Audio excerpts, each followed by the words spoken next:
ಬಾಗಲಕೋಟೆಯ ಗುಳೇದಗುಡ್ಡ ಪಟ್ಟಣದಲ್ಲಿ ಕೃಷಿ ಸಹಕಾರಿ ಸಂಘ ಹಾಗೂ ರೈತರ ಕೃಷಿ ಉತ್ಪನ್ನ ಖರೀದಿ ಹಾಗೂ ಮಾರಾಟ ಕೇಂದ್ರ ಉದ್ಘಾಟಿಸಿ ಮಾತನಾಡಿದ ಕೇಂದ್ರ ಸಚಿವ ಎಚ್.ಡಿ. ಕುಮಾರಸ್ವಾಮಿ ರಾಜ್ಯ ಸರ್ಕಾರದ ವಿರುದ್ಧ ವಾಗ್ದಾಳಿ ನಡೆಸಿದರು. ರಾಜ್ಯದಲ್ಲಿ ಬರಗಾಲ ತಾಂಡವಾಡುತ್ತಿದ್ದು ರೈತರಿಗೆ ಬೆಳೆಯಬೇಡಿ ಎಂದು ಹೇಳುತ್ತಾ ಫ್ರೀಡಂ ಹಬ್ಬಕ್ಕಾಗಿ ಕೋಟ್ಯಾಂತರ ಹಣ ದುಂದುವೆಚ್ಚ ಮಾಡಿದೆ ಎಂದರು. ಬಾಗಲಕೋಟೆ ಜಿಲ್ಲೆಯಲ್ಲಿ 8 ಲಕ್ಷ ಟನ್ ಬೆಳೆ ಬೆಳೆದರೆ ಅದನ್ನು ಸಂಗ್ರಹಿಸಲು ಇರುವುದು ಕೇವಲ 1 ಲಕ್ಷ ಟನ್ ಮಾತ್ರ. ನಾವು ಎತ್ತ ಸಾಗುತ್ತಿದ್ದೇವೆ ಎಂದು ಯೋಚನೆ ಮಾಡಬೇಕು ಎಂದ ಕೇಂದ್ರ ಸಚಿವ ಕುಮಾರಸ್ವಾಮಿ, ಸರ್ಕಾರ ನಡೆಯಬೇಕಾದ್ದು ಬೆಂಗಳೂರಿನ ವಿಧಾನಸೌಧದಿಂದಲ್ಲ, ಬದಲಿಗೆ ಗ್ರಾಮದಿಂದ ಎಂದು ರಾಜ್ಯ ಸರ್ಕಾರಕ್ಕೆ ಚಾಟಿ ಬೀಸಿದ್ದಾರೆ. ಕಾರ್ಯಕ್ರಮದ ಅಧ್ಯಕ್ಷತೆಯನ್ನು ಕೃಷಿ ಸಂಘದ ಹರಿಕಾರ ಹಾಗೂ ಜೆಡಿಎಸ್ ಜಿಲ್ಲಾಧ್ಯಕ್ಷ ಹನುಮಂತ್ ಮಾವಿನಮರದ ವಹಿಸಿದ್ದರು. ಸಂಸದ ಗದ್ದಿಗೌಡರ್, ಮಾಜಿ ಸಚಿವರಾದ ಮುರುಗೇಶ್ ನಿರಾಣಿ, ಬಂಡೆಪ್ಪ ಕಾಶಂಪೂರ, ಮಾಜಿ ಶಾಸಕ ಎಂ.ಕೆ. ಪಟ್ಟಣಶೆಟ್ಟಿ ಮುಂತಾದ ನಾಯಕರು ಭಾಗವಹಿಸಿದ್ದರು. ಕಾರ್ಯಕ್ರಮದ ನಂತರ ಅಭಿಮಾನಿಗಳು ಹನುಮಂತ್ ಮಾವಿನಮರದರವರನ್ನು ಸನ್ಮಾನಿಸಿದರು.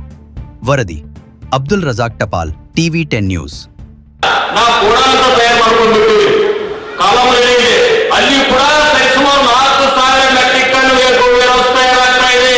ಇವತ್ತಿನ ಸಮಾವೇಶ ಮಾಡ್ತಾ ಇದೆಯಲ್ಲ, ಇಲ್ಲಿ ಕೂಡ ಏನು ರಾಷ್ಟ್ರೀಯ ಅನ್ನ ಭಂಡಾರ ಯೋಜನೆಯಲ್ಲಿ ಅಂದಾಜು 2 ಲಕ್ಷ ರೂಪಾಯಿ 20,000 ನಮ್ಮ ದಣೆ ಮಾಡ್ತಾ ಇದ್ದಾರೆ.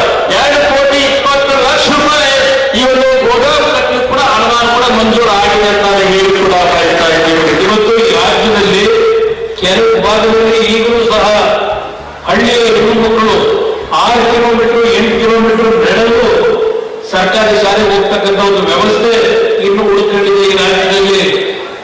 ನಾನು ಇವತ್ತು ನನ್ನ ತಾಯಿಗೆ ಕೇಳ್ತೀನಿ, ಈ 2,000 ರೂಪಾಯಿನ ಕೊಡ್ತಾ ಇದ್ದೇವೆ ಅಂತ ಹೇಳಿ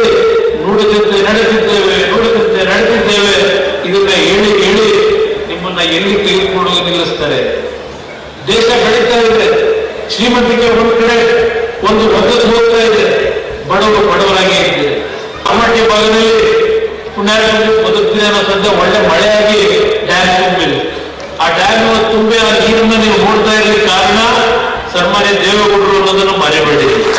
ಯಾರಿಂದ ನೀರಾವರಿ ಸೌಲಭ್ಯಗಳಾಗಿ ಭಾರತದಲ್ಲಿ ಆಲ್ಮಟ್ಟಿ ಜಲಾಶಯದ 524ಕ್ಕೆ ಗೇಟಿನ ನಿಲ್ಲಿಸಬೇಕು. 2012ರಲ್ಲಿ ಈ ಟ್ರಿಬ್ಯುನಲ್ ತೀರ್ಪು ಬಂದರು. ಈಗ 14 ವರ್ಷ ಆಯಿತು. 524ಕ್ಕೆ ಗೇಟನ್ನ ಇಡತಕ್ಕಂಥ ಯೋಗ್ಯತೆ ಈ ಸರ್ಕಾರಕ್ಕೆ ಪಡೆಯಲಿಲ್ಲ. ಇದು ಈ ಸರ್ಕಾರಗಳು ಮಾಡ್ತಾ ಇರ್ತಕ್ಕಂಥದ್ದು. ಅದರಿಂದ ಇವತ್ತು ಈ ಭಾಗದಲ್ಲಿ ಸ್ವಲ್ಪ ಅಲಮಟ್ಟಿ ಜಲಾಶಯದ ಭಾಗದಲ್ಲಿ ಸ್ವಲ್ಪ ಉಸಿರಾಟ ನಮ್ಮ ರೈತರ ಭವಿಷ್ಯ.